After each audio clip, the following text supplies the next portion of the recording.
산업화와 민주화를 토대로 그 다음 단계는 미래화. 국민들이 원하는 게 뭐라는 것을 이 사람들이 알 수밖에 없고, 이런 사람들이 국회의원 돼야 되고, 이런 사람들이 당직자 돼야 되고, 이런 사람들이 대통령이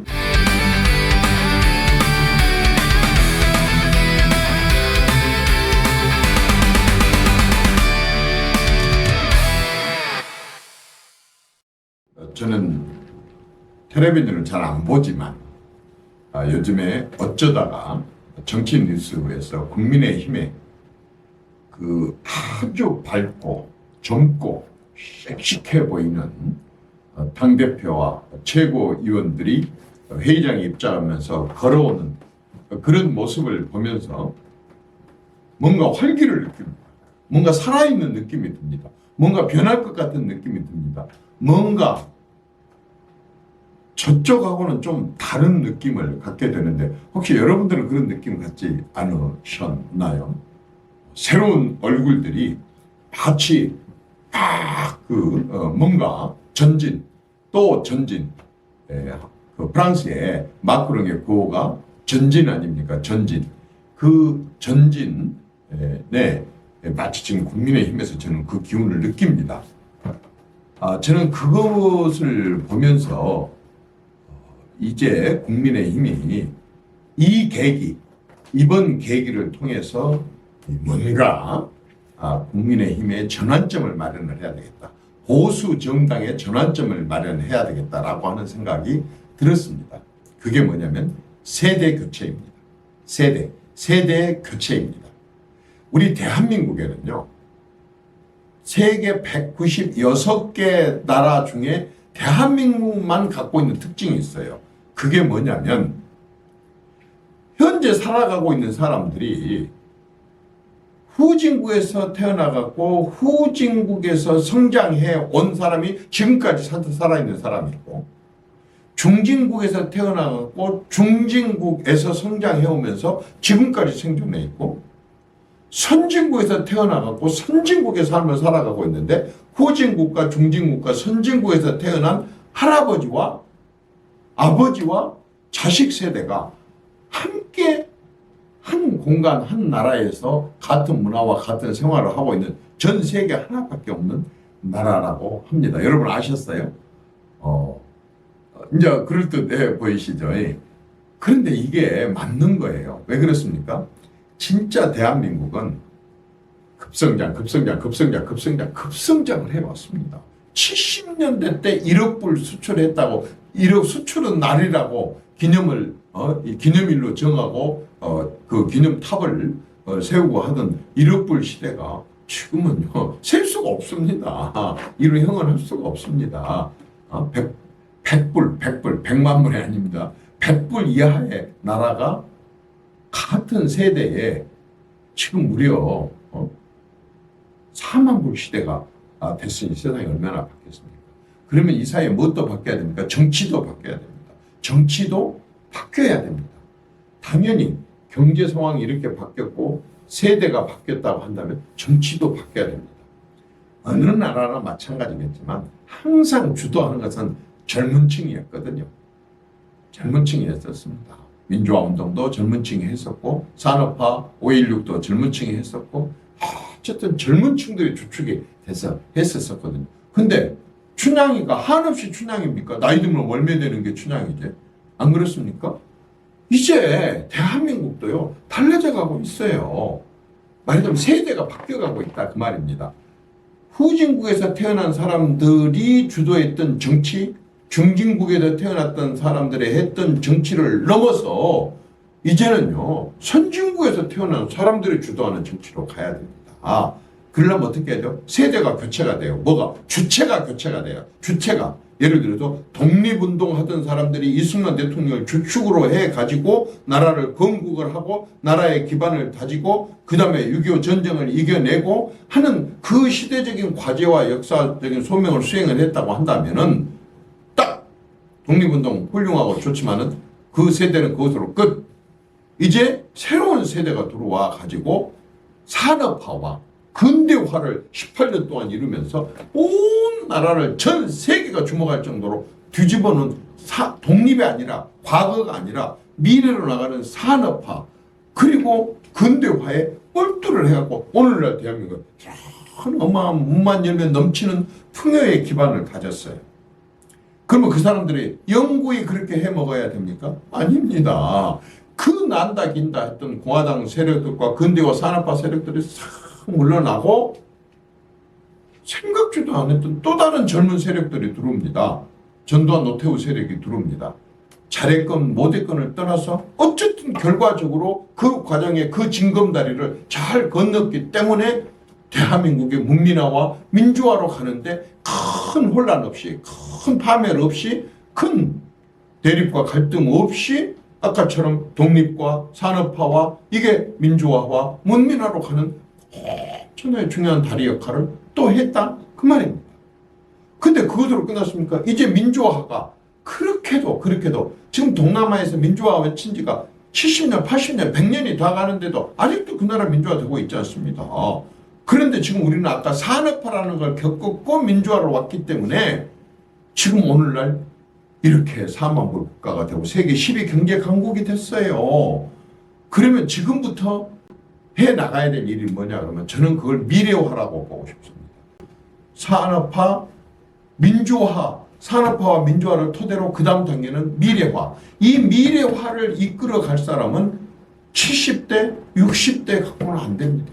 이제는 그동안에 집권을 해보지 못했었지만은 새로운 시대를 개척을 해왔었던 이 젊은 세대들이 주축이 돼가지고 미래화를 이끌어가야 된다 그 말이에요.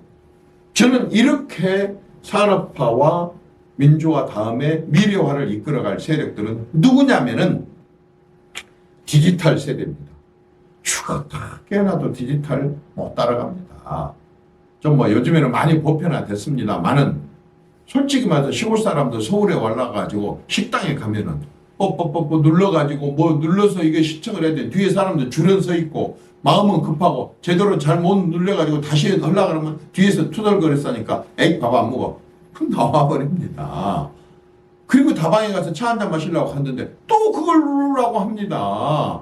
그래서 집에 가서 밥 먹으려고 이제 며느리 집에 가려고 택시를 타려고 하는데 택시도 또 뭘로 해가지고 불러야 됩니다. 이런 디지털 세상이 됐는데 요즘 젊은이 애들은 누구를 막론하고 아니 젊은이들 말고 애기들 3살짜리 4살짜리들도 완전히 휴대폰 하나 축해 들고 모든 것을 다 다루고 컴퓨터 하나 갖고 다 모든 걸 다루는 이런 시대가 됐는데 이 디지털 시대, 이 AI 시대 이것을 주도할 세력들은 또 세대가 교체가 돼야 됩니다. 전에는 좋은 대학교를 나왔고 좋은 직장, 대기업이라든가 좋은 직장에 들어가면 그동안에 먼저 와 있었던 선배, 먼저 취직했던 선배들 한 명씩 붙어갖고 멘토가 돼준다고 합니다. 요즘에는 거꾸로요. 새 직원이 들어오게 되면은 나이 먹은 직원이 요 새 직원을 멘토로 삼습니다. 그래 가지고 디지털과 AI와 이런 최첨단 그런 행정과 이 일을 하게 되는 것입니다. 이렇게 세상이 바뀌었다고 한다면 정치도 이제 바뀌어야 되지 않겠습니까? 주구장창 아주 그냥 얼굴만 봐도 그냥 바로 채널 돌려버리고 싶고 그 사람 그 고함 소리 지르고 소리 딱대기 소리 지르고 말이야 얼굴 붉히고 삿대질 했다는 그런 장면 하도 많이 봤고 그다음 얼굴만 나오면 그냥 채널을 0.1초 완전히 빛의 속도로 돌려버리는 그런 정치인들 가지고 국민의 힘을 포함한 이 정치를 계속 한다 그런다면 그 정치가 제대로 돌아가겠습니까? 이제는요 20대 30대 40대 좀 더 과장하면 50대 초반까지 이 사람들이 주축이 돼야 됩니다. 그러니까 2040이 주축이 돼야 돼요. 2040으로 세대를 교체를 해야 된다고. 이 사람들이 완전히 세대 교체가 돼서 이 사람들은요 뭐 좌파 우파 그런 거 따지지 않습니다. 제가 호남에서 출마할 때마다 가장 많이 저에게 표를 준 사람들은 2040들입니다. 젊은 세력들은요 지역도 따지지 않아요. 이념도 따지지 않아요. 계층도 따지지 않아요. 가난하고 잘 살고 부자가 아니고 이런 거 없습니다. 그러니까 뭐 가난하니까 불만에 쌓여 있어가지고 뭐 이런 것도 아닙니다.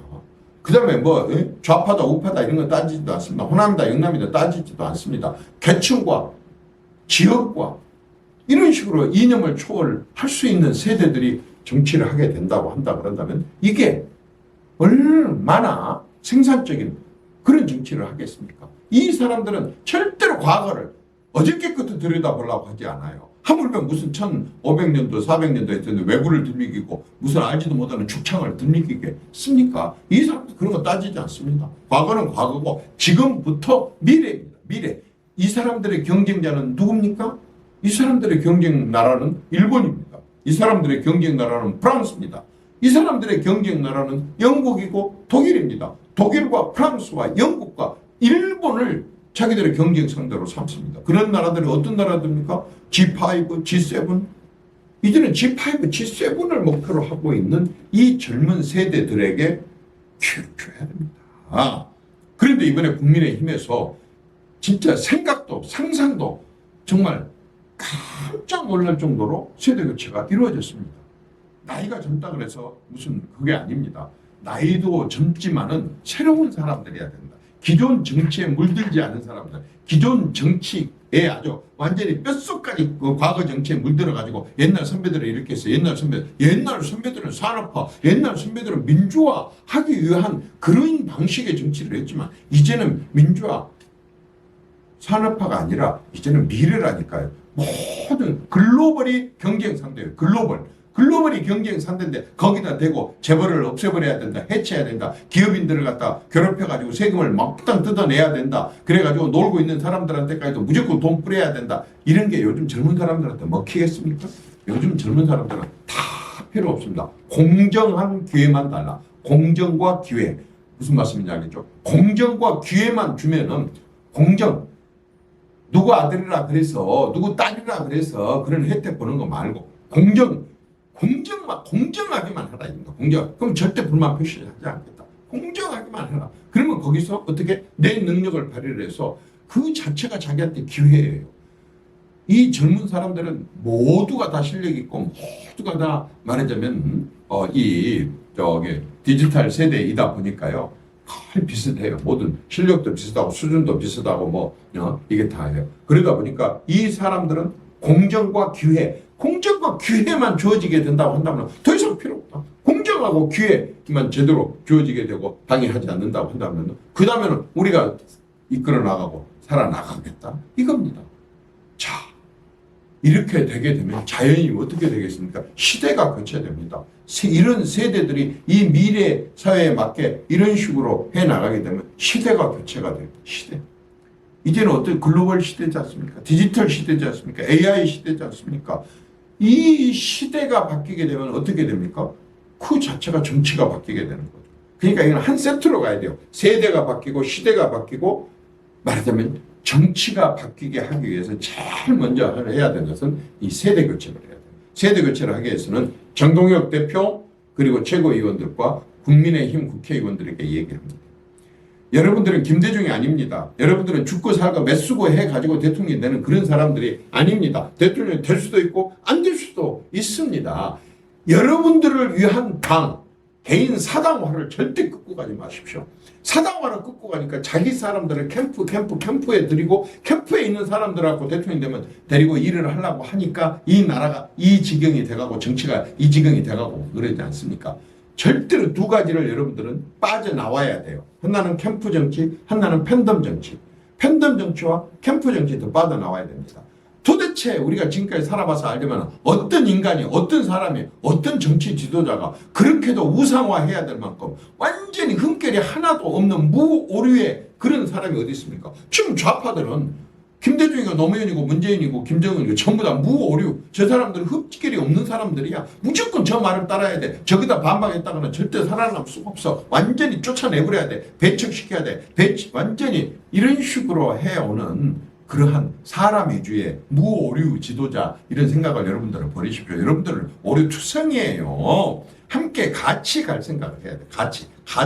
그래서 모든 조직은 소속 의원들이 같이. 그래서 내가 언제든지 당대표였다가 평당원으로 내려올 수도 있고 평당원이 언제든지 당대표로 올라갈 수도 있고 그렇게 치열한 과정을 통해서 지도자로 인정을 받는다고 한다면 그때 경선을 통해서 대통령 후보가 되는 거고 대통령 후보가 되면 자기 캠프 사람 그리고 자기를 갖다 죽고 살고 예찬만 하고 완전히 자기를 갖다 신처럼 받들어 모셨던 사람들 위주의 인사가 아닌 제대로 된 실력 있는 사람들로 시스템 하에서 국정을 운영을 했을 때 그때 나라가 앞에 선배들이 이루어놓은 것처럼 이런 식의 대한민국이 이제 발전해 갈 수 있기 때문에 세대 교체, 이 세대 교체를 해야 돼요.